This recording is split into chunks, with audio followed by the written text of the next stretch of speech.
Welcome to Unchatted Waters. In this episode, we explore an ancient mystery. While the eel features in tales and folklore across Europe, this secretive shapeshifter has puzzled scientists for thousands of years. So if you share our curiosity, join us on a journey to unravel parts of the European eel's complex life history.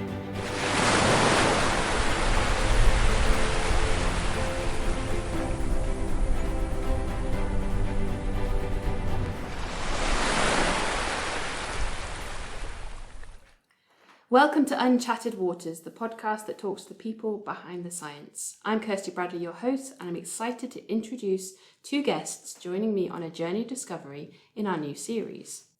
David Righton is a marine ecologist specialising in fish behaviour with a particular interest in highly migratory fish species, including European eels. Pieterjan Verhelst is a fish biologist. He focuses on fish movement behaviour with a particular focus on European eels. So, European eels are in both your biographies there. Can we start with, what is a European eel and why did this spark your curiosity?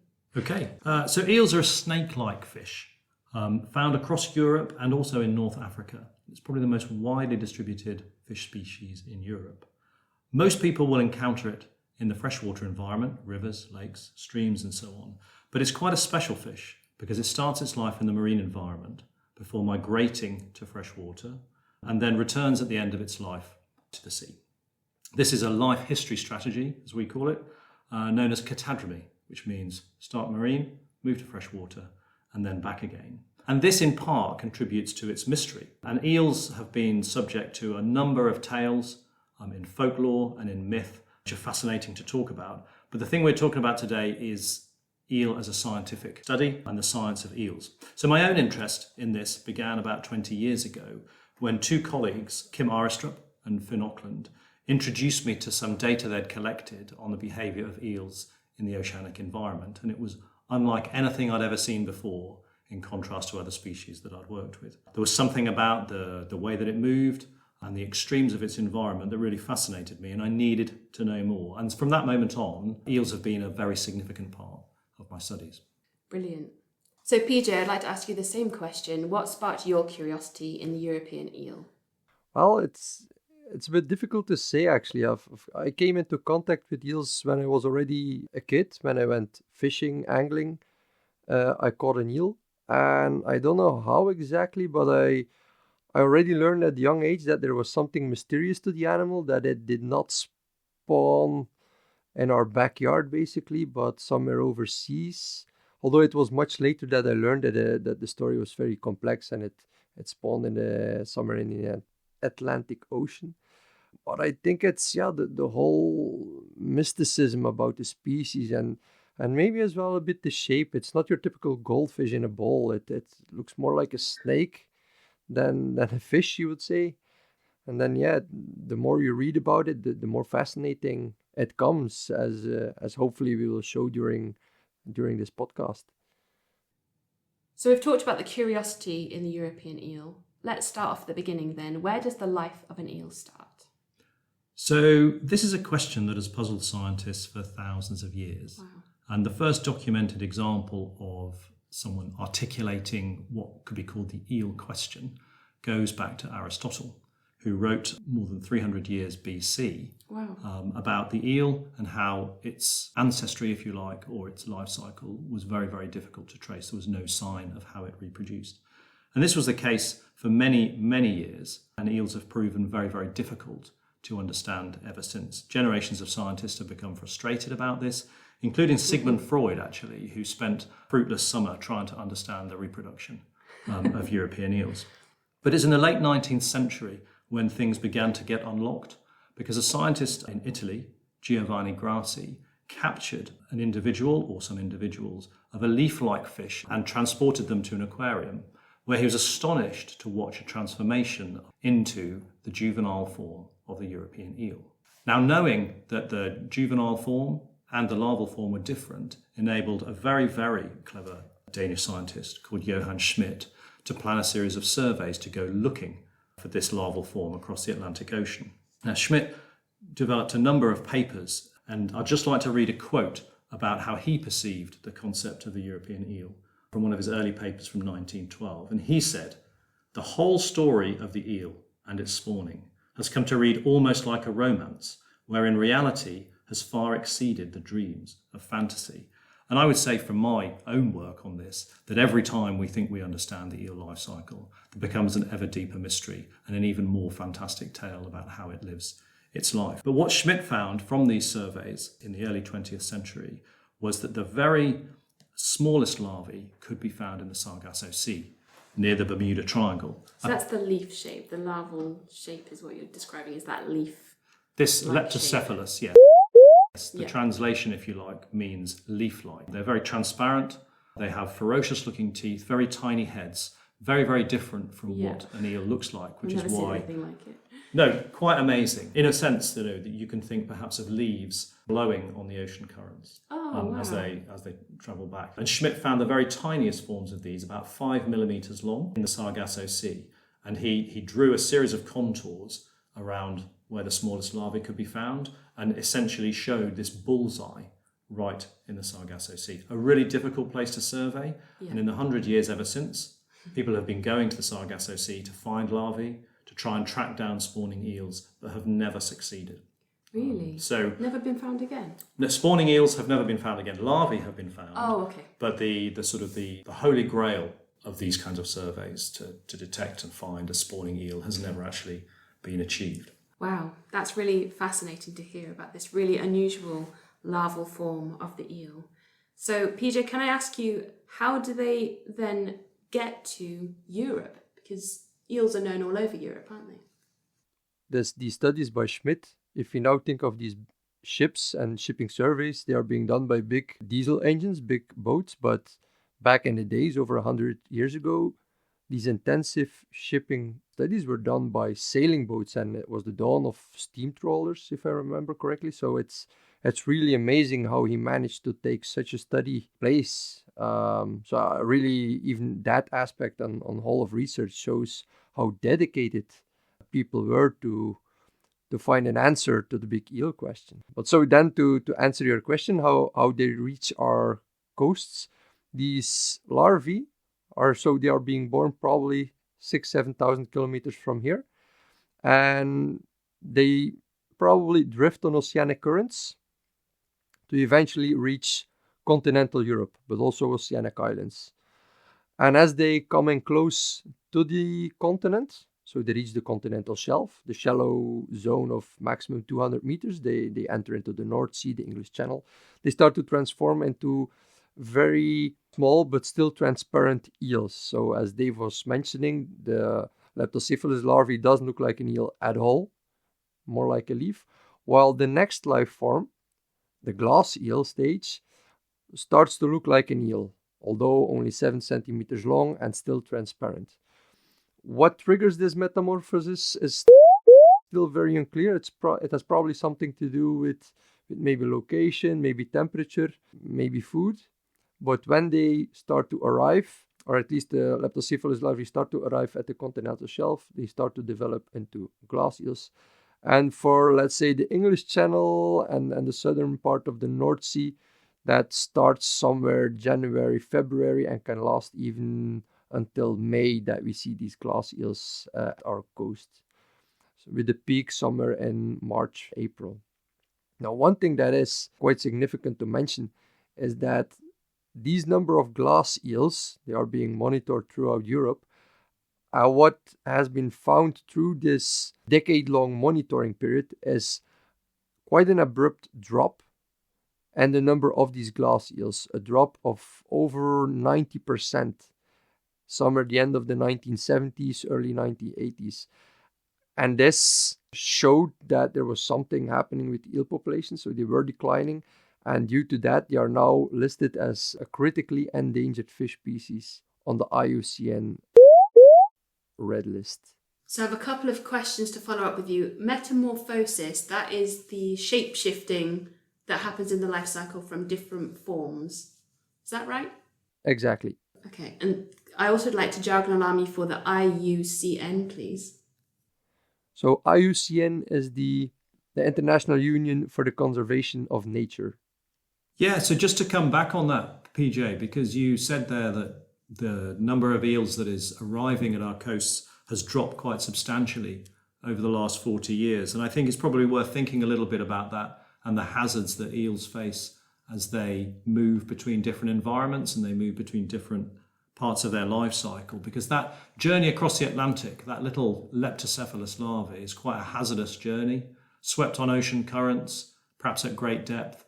What do they feed on? What do we know about that? One of the things that is thought to be a really useful food source for leptocephalus larvae is marine snow. This is food that falls down, little particles of debris and detritus that falls down and which eels in their larval form feed on as they travel across the Atlantic. And one of the concerns about this, of course, is that microplastics that are now so prevalent in the environment may indeed be accumulated in leptocephalus larvae while they migrate. But of course, they may also be vulnerable to many other threats in the open ocean, things like changing temperatures or changing oceanic currents and conditions as they move. So one of the things that we're trying to investigate, and also the community, is how do these different changes in our global ecosystem. It's adding another layer onto the mystery, how, once we've worked out what they're doing, how we might be impacting them. Absolutely. I think the life of an eel must be very dangerous anyway. Yeah. And it's even more dangerous with these different impacts that are coming along.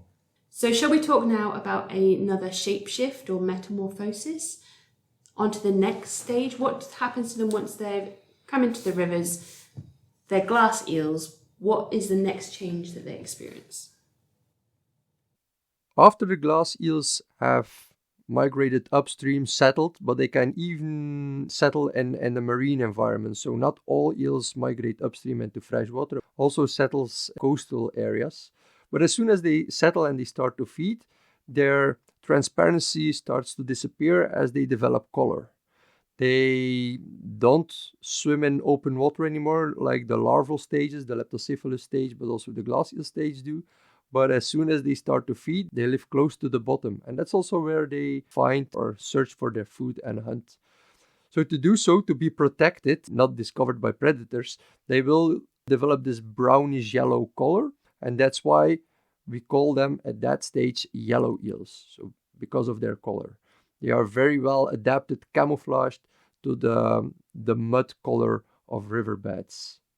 And these eels are adapted to eat about anything and to grow in about any kind of habitat. They can grow in rivers and canals, small streams, fast-flowing chalk streams, any kind of habitat they can reach. An eel seems to be possible to grow and thrive. And that is not really that weird if you look at it from an evolutionary perspective from the life cycle, because the larvae are being distributed through oceanic streams all over Europe. And whatever habitat they can reach, they should be able to grow, because they can't really decide through the currents. It's a random drift, we call it. They can't really decide where they will end up, but as soon as they end up in one system, they should be adapted to be able to grow in it. And we believe for that reason, the eel is a very successful species when it comes growing in any kind of habitat. So they feed on anything they can, from small worms, invertebrates like crabs or shrimp, to fish. And the only thing that they do during that yellow eel stage is staying at a fairly small spot. So compared to the thousands of kilometers that they migrated during the leptocephalus and glass eel stage, the yellow eel will move over a distance on average a few hundred to maybe a few tens of kilometers, but very likely less. And in that small area, they will hunt for food and they will grow fat. A stage that can take 2 to over 20 or maybe more years.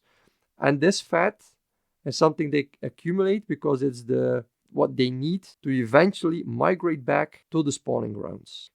So, I mean, it's amazing you talk about that fact that they can tolerate so many different environments, PJ. I think this is one of the reasons why they become so entwined as a species with human society in Europe, but of course other eel species across the world, similar species, are similarly entwined in culture and in cuisine. They are tremendously tolerant of a wide range of living conditions, which means in some respects they're easily transportable. So they can be transported in barrels, in boats, in bags. They don't even need to contain water as long as they're damp. Well, this is because eels can get 50% of their oxygen requirement through their skin.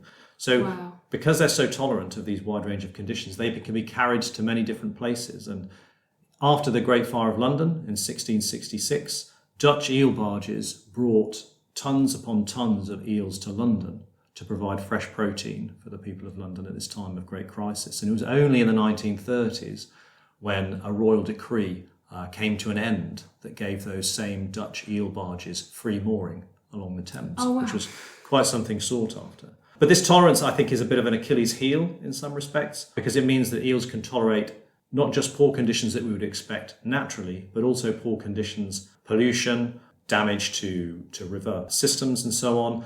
And their long-lived nature means that these problems and the impacts it has on populations and on individuals can be undetected. So on the one hand, it's a great strength of eels because it means they can populate any area and have this wide distribution. On the other hand, it means that they can also tolerate really quite difficult conditions which may impact their population, and that we can't spot that quickly enough. Wow, I'm starting to fall in love with the eel as well. It's so full of mystery and so many different parts of its life cycle.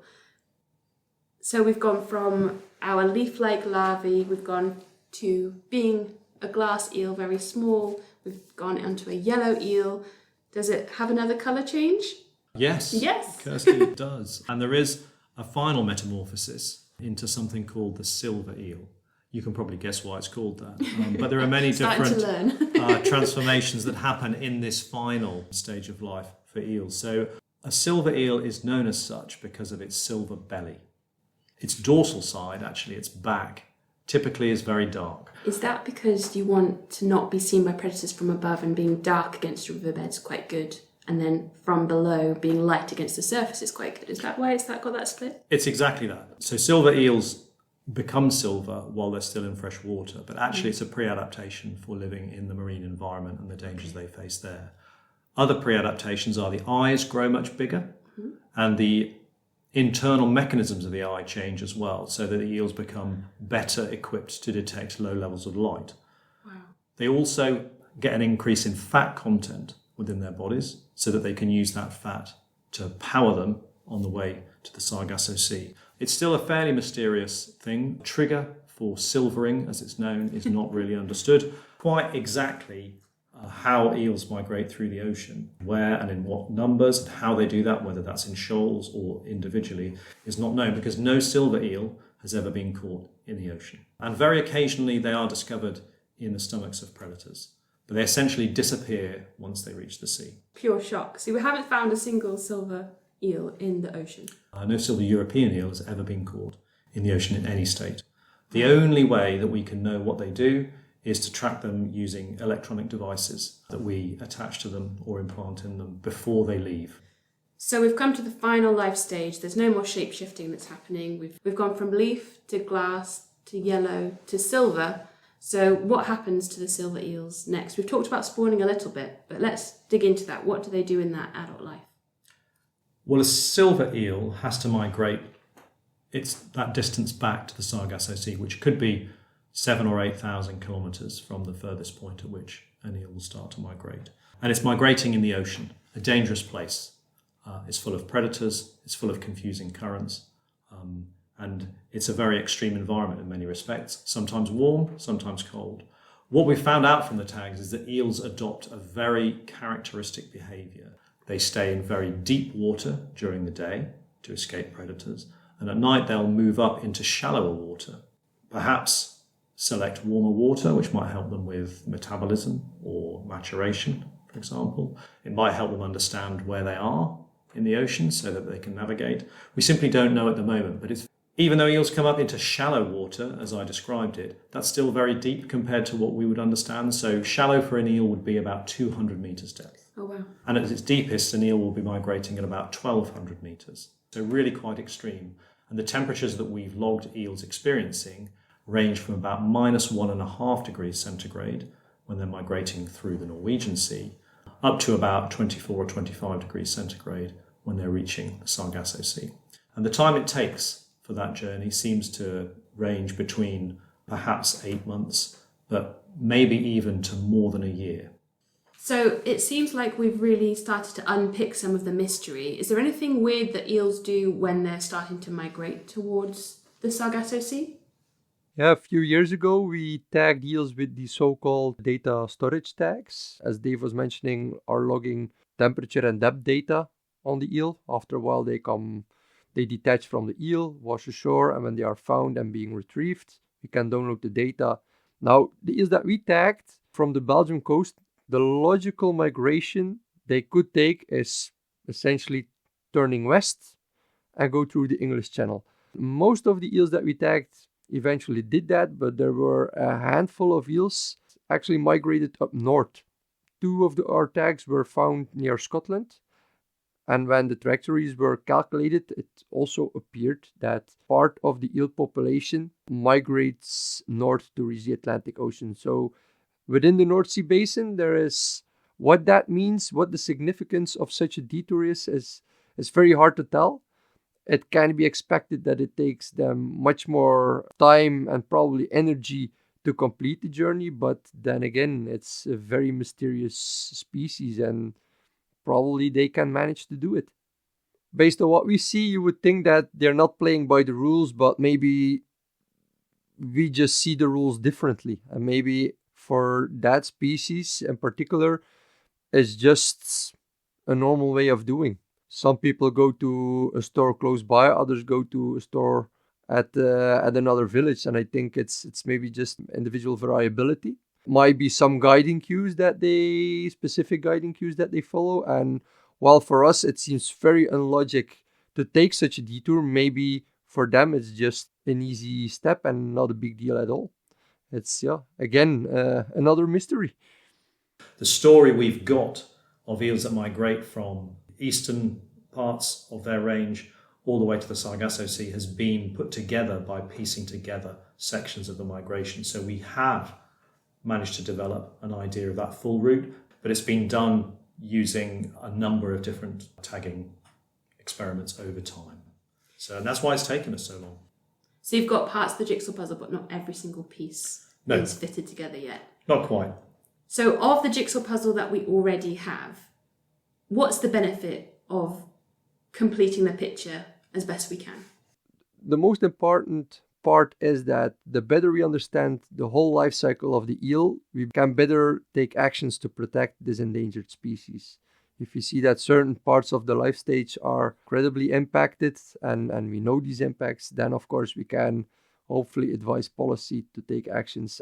But I think it's still important to notice that we don't need to understand everything to be able to protect the species. We already know quite a lot of bottlenecks that prevent the eel population from recovery. We know which actions that should be taken or can be taken, although they're not always that easy to do. The other thing is also the whole eel story is such a mystery, and it's in mankind's nature to understand complexities of our environment, of our surroundings. And I think the eel is a typical example of where humankind tries to understand everything in nature and tries to solve answers and mysteries. And even after over 2,000 years, the eel mystery is still standing, and nowadays people are still trying to solve that mystery. Where do eels come from? What are the details of this long, mysterious migration route they take? So it's both a conversation story, try to understand the whole life cycle, to understand how we can take proper actions on the one hand, and on the other hand, it's just the fundamentals of both the eel and mankind trying to understand what is happening in nature. I guess it's quite a nice legacy to be a part of, isn't it? It's having gone back so far in time and still taking it forward. I bet it's quite rewarding to be part of that story. Yes, I would say so. I think, as PJ says, it's partly driven by scientific curiosity, but it's also motivated very strongly by finding something out that can be applied. And I think that if we can understand a bit better about the life cycle and the vulnerabilities at different stages of the life cycle, then it means we should be able to target our efforts much more effectively, much more efficiently at those parts of the life cycle or areas of habitat where we can make the most difference. generation to generation basis.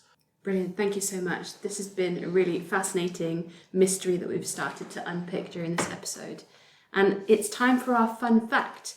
So during this journey across life stages, I suppose we can call it, we might have picked up a fun fact or a piece of information that our listeners can take away. For this series, I like to call it a little treasure along our journey along the life stages. So if you don't mind, I'd like to ask you both for your piece of eel treasure. So what most people actually don't know is that the European eels can't be bred in captivity. Well, more or less, you can put males and females together and they can produce offspring.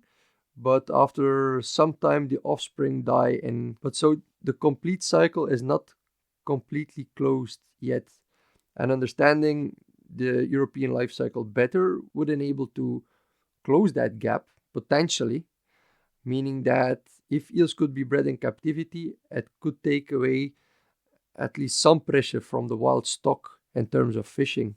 To keep the wild eels where they are to grow, have an aquaculture branch the food production. Brilliant. It's great to hear that there are ways that we can help make sure that eels are around for thousands of years to come, as they've been so important in our history for thousands of years. Dave, I'd like to have your piece of treasure now, please. My fun fact is that eels across Europe are likely to have brothers and sisters at very far-flung locations in other parts of Europe. So an eel that is found, let's say, in northeast Finland might have relatives that are living in Morocco, for example. And that could be the case. They could also have relatives that are living in Italy, in the UK, in Ireland, in Portugal, in Lithuania. Any of the countries that eels live in across Europe, they will have relatives in all likelihood. So it's a truly European species. It's something that we all share and that connects us all, really. Yeah, definitely. One of the weirdest things that I actually found on eels was to observe eels upstream of waterfalls that were 30, 40 or more meters high in the Azores. So in the mainland Europe, migration obstacles like dams are significant barriers to eels, while in the Azores, volcanic islands in the middle of the Atlantic with water running off, obviously, but that have still green vegetation growing over it, wet vegetation. Apparently, I assume the very small eels, like glass eels, are able to climb them up and are able to colonize the highest parts of these islands, which shows how persistent the eel is to reach suitable habitat to grow. A pitfall maybe for the eels on that. Can they reach back the ocean for spawning? By just finding out that eels can climb these waterfalls is just amazing. Brilliant. What a great place to end on the mystery of the eel, a journey through the life stages. Thank you so much for your time. Thank you, Kirsty. Great to talk to you. Thank you.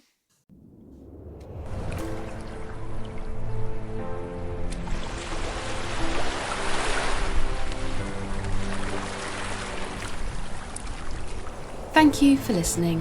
This podcast was made by CEFAS, the Centre for Environment, Fisheries and Aquaculture Science. To keep up to date with us, follow us on social media using @CEFASGovUK. We hope you can join us again next time.